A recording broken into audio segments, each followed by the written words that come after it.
So we're going to talk about a sensitive topic real quick. I mean, yeah, sure, real quick.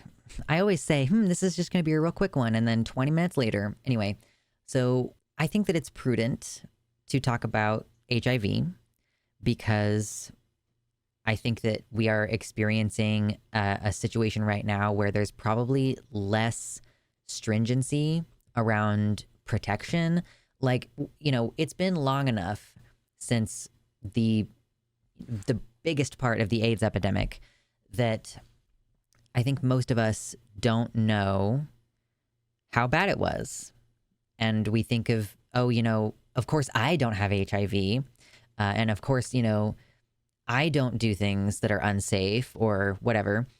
I've only ever had monogamous relationships, but it's like, have you or the person that you're having monogamous relationships with ever been tested? Are you being very strict about condom use? And are you on PrEP? So PrEP is kind of the conversation that we're going to focus on today.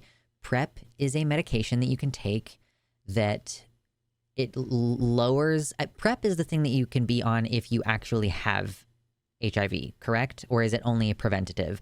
But mostly, I understand it as something that people take to prevent them actually acquiring HIV. Because it's basically an antiviral against HIV. Human immunodeficiency virus, which causes acquired immune deficiency syndrome.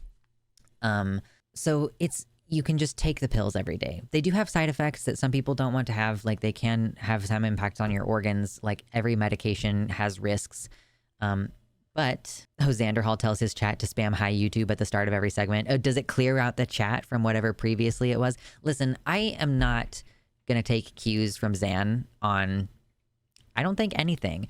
Anyway, so there are people on Twitter who are just talking about like, yeah, I take pills every day that make it so I cannot contract HIV. This was in response to someone being like, aren't we in another AIDS epidemic or something? Y'all are seriously tripping. You don't have to treat sex like it's this sacred, all important thing.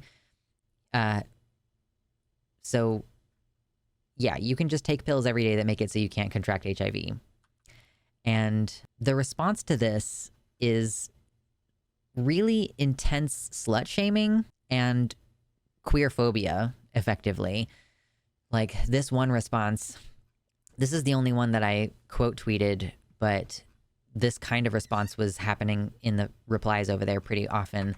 Like, what? You need to take pills to not contract HIV? You can't just not have sex with people who have HIV? There's a really strong implication there that this is why people have issues with the whole clean versus dirty phrasing. People are like, oh, I just recently got my STI.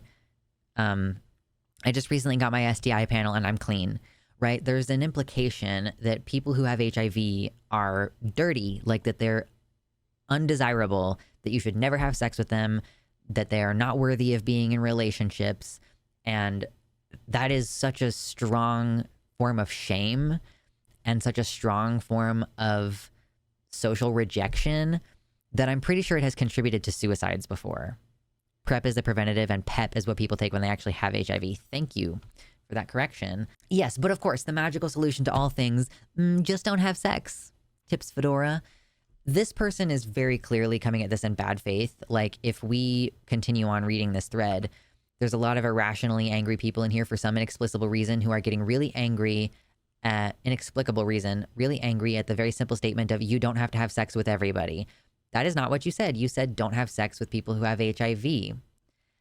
Y'all are allergic to cause and effect. QRTs are full of arslers who are desperately making excuses as to why they have to have sex with everybody they know. Oh man, I solved this problem by just getting a normal girlfriend and having a normal monogamous relationship. So we're throwing shade on polyamory or open relationships. Or what if people are single and they're just dating around and like having sex every once in a while, right? Even you having a normal girlfriend, she could be HIV positive and you would not necessarily know unless she had gotten tested. And I don't think that many people have. I mean, I think a lot of us think, oh, I don't have any reason to get tested, because we assume that just being in a series of monogamous relationships means that there's no risk, but that is not the case. And so this person continues going on like, oh, here, people are still irrationally, unreasonably angry at the idea that you don't have to have sex with everybody you know, and that feeling a desperate desire to do so might be a sign that something is wrong with you. So something is wrong with you if you are having casual sex, I guess. People still irrationally angry at monogamous relationships. Like, nobody's angry at you for being monogamous. We're angry. I mean, not really angry, but people are angry at you for treating monogamy like it is morally superior to being in an open relationship or having like casual sex, you know? Hi, I'm Alexander and this is Mitternacht. You should hit the like button and subscribe and check out the Patreon. And ooh, look at this hoodie I'm wearing. It's merch. Check it out. Links in the description. Thank you. The latency of HIV can last decades. Right. So that's the thing too. You know, you might think, oh, I would know if I had HIV, but the initial illness is kind of like a flu. Like when you first contract HIV, it's like a flu. And then you don't really, like, you don't develop the immune deficiency part until like 10, 12 years or even more. So, and like I was reading some statistics recently that showed like 34% of new cases of HIV are caused by people having not tested. Like being, like you passing it to someone without knowing that you have it is like, that's responsible for like 34% of new cases. So yeah, like, and it's pretty easy to get tested. Like it's a little finger prick. Like it's like not even a full blood panel. And I think that it's considered a normal part of public health. It's kind of like how if you have a vagina, right, and a cervix, you get like annual, or not annual, at this point, it's like every 3 years, you get your pap smear and you get a regular panel of, you get tested for chlamydia, you know, you get tested for gonorrhea. It should be just normal part of your public health approach to get tested for HIV at least once in your life, even if you're not like engaging in the kind of risky behaviors that are associated. Like even if you're using condoms regularly, even if you're not doing weird, like sharing needles, you know, weird, whatever, as long as you're not doing risky things like sharing needles. Right. But if you don't get tested, then you don't know. And if your partners don't get tested, then they don't know. Lightwolf says, every physical I've had in the last several years, my primary care has just included HIV testing in the annual blood work, along with cholesterol and metabolic stuff. Right. You know, if you are in an open relationship or if you're casual, you know, having sex, like, again, even if you're having protected sex, like if you're using condoms and stuff, you should get tested. It's what, like every 6 months you should get tested. Because I guess it can take about 6 months before you start to have like a positive test result. True. Dally says, I trusted my poly friends more than the monogamous ones regarding sexual activity and STI risks because they were careful and open with all partners, whereas you would find out that a monogamous person had cheated. Right. Even if you're in a monogamous relationship, you don't know if your partner is being faithful. Like most of us want to assume that. And probably most of us who are in monogamous relationships are in secure relationships where our partners are not doing weird. You know, I think most people probably are not cheaters, but you can't know for sure. So it might be good to just get those things done as a regular part of your normal health. And right, yeah, I do think that there is a stigma. People think you're weird if you ask. Like this is part of why I'm glad that I'm not dating and I probably won't ever date again, is because I know so much more than I used to know. And that's going to be a conversation that I would have to have. Like, when was the last time you were tested for a full STI panel? When was the last time you were tested for HIV? When was the last time you had unprotected sex with someone? And that's like, that's the basic. And then I also have to have a conversation about COVID safety, you know? Like, people treat you like you're some kind of weird person if they're not accustomed to it. Like, if you're in poly circles, like I think most poly people are like, yes, it has to be safe. We have to make sure we have very explicit discussions about this. This is called a pants-on conversation. When you go over this list of things and you're like, okay, here is when my last panel was. I have not had any new sexual partners since that last panel, or whatever, you know, like you have to be on the same page about all this. But I will say, so there is a reveal here. The kind of people who are talking folks who are on PrEP, like, by the way, plenty of people who aren't having tons of sex with lots of people are on PrEP just because, like, you should be on it just in case. I mean, like, I don't think that everybody needs to be on PrEP, to be clear. But this person's like, I'm happy we are not degenerates. Me and my girlfriend are not degenerates. Because there is this belief that goes into this that, like, it's very queer phobic. Like, because, you know, gay men are known for having this kind of casual hookup culture, that, like, it's, you know, the term degenerate is very explicitly pointing at those types of people and criticizing that specific. But I want to redirect some attention toward one last thing on this person's got mass reported for this thread. This was obvious degen anger. Monogamoids stay winning. Bug spreaders seething. I think bug spreaders is another, like, it's basically a slur for people who are having sex casually. Like, so I want, you know, obviously this is queer phobic because HIV, like, is largely considered to be a gay disease because it was mostly gay men who had it back in the 70s and 80s or whatever. But actually, I think some of the highest spread of HIV nowadays is among heterosexuals because heterosexuals don't think that they need to protect against this.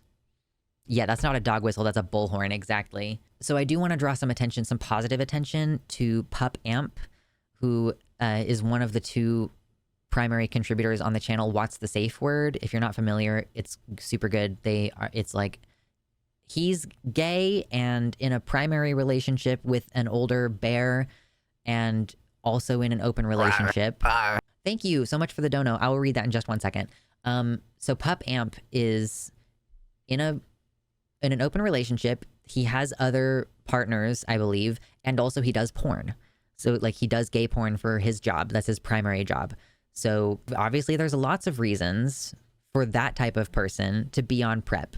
Because if you're in an open relationship and, like, polyamory is becoming more and more normalized nowadays, it makes perfect sense to be like, I'm going to protect myself because I cannot know what my other partners are doing.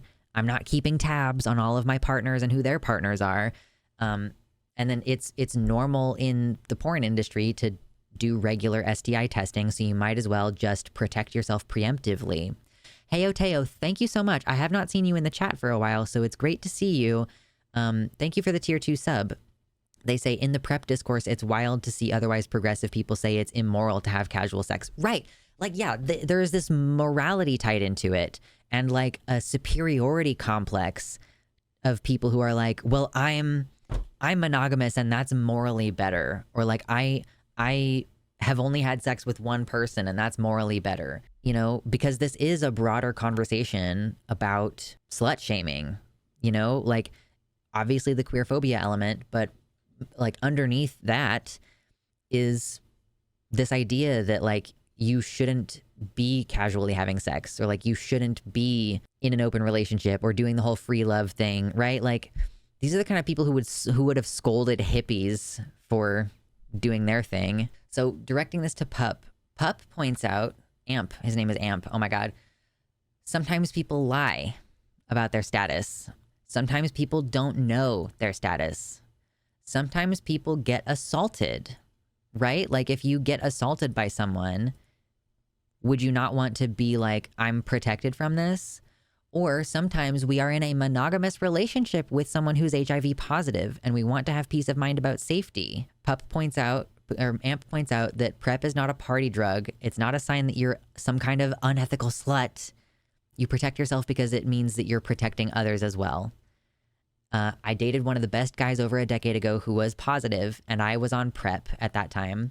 This rhetoric and mindset was thrown at me for years by uneducated, shame-filled, closed-minded people who would invoke PrEP as a sign that I was an irresponsible slut. Don't do this. And also, imagine dating a person who is HIV positive and they see or hear this over and over. Imagine the shame we felt for being a responsible couple. There's a reason HIV rates are lowering in some queer demographics and rising in some hetero demographics in studies. This is part of the problem. Yeah, and again, like, this is portraying people with HIV as not deserving of any kind of sexual intimacy ever again. But yeah, like it really does send the signal that people who are HIV positive are like unworthy of being in a relationship. Like, are they only allowed to date each other? Why, if you fall in love with someone and they disclose that they're HIV positive, why wouldn't you just get on PrEP? Probably, like, personally, I would probably still use protection with that person and be on PrEP.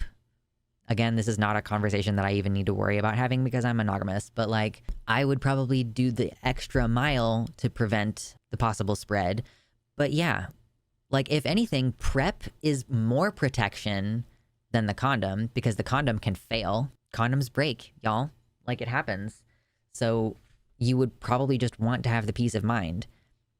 And we want people with HIV who, again, 34% of new cases are from people who did not know that they had it. So maybe that person was in a monogamous relationship with someone who had been, maybe they, in the past, they had been doing unsafe behaviors, and then they spread it to this new partner. And it's like, well, I was in a monogamous relationship. Like, I was trying to do the right thing, quote unquote, by not being, like, not having casual sex all the time. Like, shaming people does not really work in this instance, you know?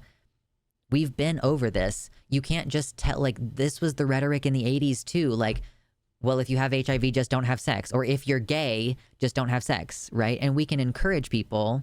We can say, hey, you should use protection. But, like, you know, if you have sex without protection, like, shaming that person is probably not going to have the result that you want it to have if your goal is for them not to do it again in the future, right? The thing is, the public health way to deal with this is to make condoms more easily accessible and to make PrEP easily accessible. Like, this is the correct public health approach to this, is just to make the ways to be safe easier to access and educate about them. PrEP takes time to start working too. Yeah, that makes sense. Like, you have to build it up in your body. Shocker, the heterosexuals are the issue. True. Exactly, Winter V. Earlier, you were asking for precedented times. This is what you get. Monkey paw curls another finger. Yeah. Gayfesh says, when I've dated women, we use condoms and the pill, and that's just a pregnancy thing. Precautions are good, and they compound when you use multiple. Right. It's, what is it called? It's called, like, the Swiss cheese theory. You know, like, this one form of protection might not give you 100% protection, but if you layer several different Swiss cheese forms of protection, like, you're creating more coverage that way, essentially. So it just doesn't make sense to position yourself as morally superior for landing yourself a monogamous relationship. Cool. Not everybody wants that. Some people don't even want to be in a serious relationship, period. There are people who are like, no, I'm going to protect my peace. I want to live alone and I want to date for fun. Those people deserve to be happy and fulfilled, even if their version of happiness and fulfillment is different from yours. And I know this is not the primary topic that we're talking about right now, but when it comes to protecting yourself from contracting illnesses that can permanently damage your immune system, you should also be wearing a respirator and vaccinating yourself against COVID and getting a flu vaccine every year and taking Streptococcus salivarius K12 probiotic as a preventative and avoiding avoiding indoor events. And even when you're outdoors, make sure you remain distant from people, right? Because there is some question as to how severe the immune damage is. But if you continue to get COVID over and over again, it could very well have similar health effects to having untreated HIV, resulting in immune deficiency that causes you to not be able to fight off basic illnesses. So while we're on the topic of being safe, we should also be safe doing this. And like, just like with sex and HIV, if you take these measures to protect yourself, you can still have all the sex that you're wanting to have, right? You can still go to all the events that you want to go to potentially, as long as you're taking those precautions against respiratory illness. Yeah, the replies on this person's post, it's literally just, Have you thought about not having random sex and making sure you don't sleep with AIDS infected people? This isn't a hard concept. I do this, and by do this, I mean not have sex with people who have or may have had intimate contact with a person who has HIV. Like, how do you know? Are you doing contact tracing? Is this an argument in support of contact tracing? Oh, man. It's so obnoxious. But anyway, so this is a public health reminder. This is a little public health announcement. You should get tested for HIV, even if you're pretty sure that you don't have it, because it's good to just be confident and know your status, right? And if you do have casual sex, you should consider being on PrEP and making sure that you always have condoms on hand, right? You should get full STI panels, probably at least once a year. Or again, you know, if you're like me and you go in for like a pelvic exam every 3 years, make sure you get the full thing done. Even if you feel confident that you are not positive for any of these illnesses, you should still just do it as a matter of, this is good public health policy, and it's good routine sex care. And furthermore, if you start to feel like you have the sniffles, take a test. Stay home. Wear a respirator. Okay? Okay. Okay? Okay. Do we have anything else that we can add on this topic? Is there anything else we can say? You know, slut shaming is stupid. Monogamy is not inherently superior. Like, gay people aren't dirty for having casual sex. Yeah, and of course, this also swipes sex workers. I think that's a good thing to point out as before we wrap up here, is that people who do sex work, just like Amp, who does porn, you know, you have the right to earn an income and be safe at the same time. Like, it's a job just like any other job. It's not selling your body more than selling your body to dig coal out of the ground or stand at a cash register for 8 solid hours. People who do sex work are people. They deserve to have an income. They deserve to be safe. There is nothing wrong with them morally, spiritually. Like, it's just a job. And there should be adequate protections for them. Okay, I think that's it for me on this. Just wanted to make sure we cover this because there is rhetoric on Twitter right now, and queer people are on it for the most part with testing, but straight people aren't.